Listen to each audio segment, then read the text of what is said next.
China has a very big problem, and that is that it has smothered Christianity for so many centuries. And the one-child policy now has been 3 generations. The first generation didn't like it at all, and they had to be forced abortions. They were dragging the women away, and it was horrible. But bit by bit, they lost their family culture, the culture of family and of children.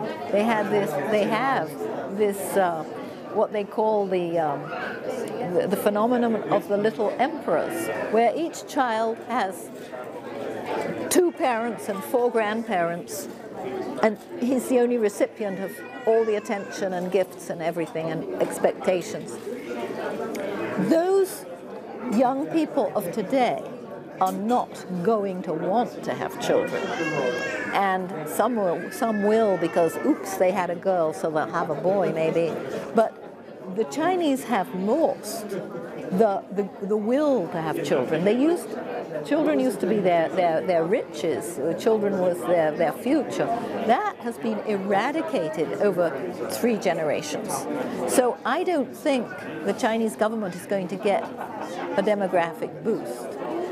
That said, now the Christian churches are growing quite fast, and I think Chinese Christians will take advantage of this because they have the whole culture of love.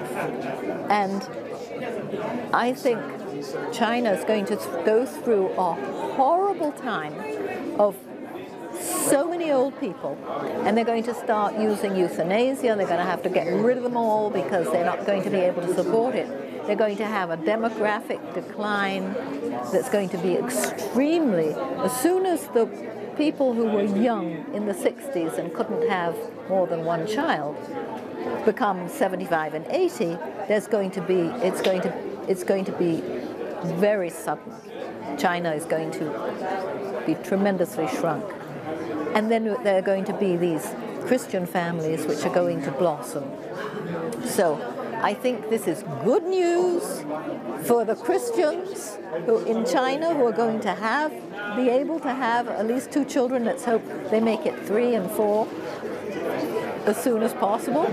But I think that for China, it's not a solution because they've lost their family culture.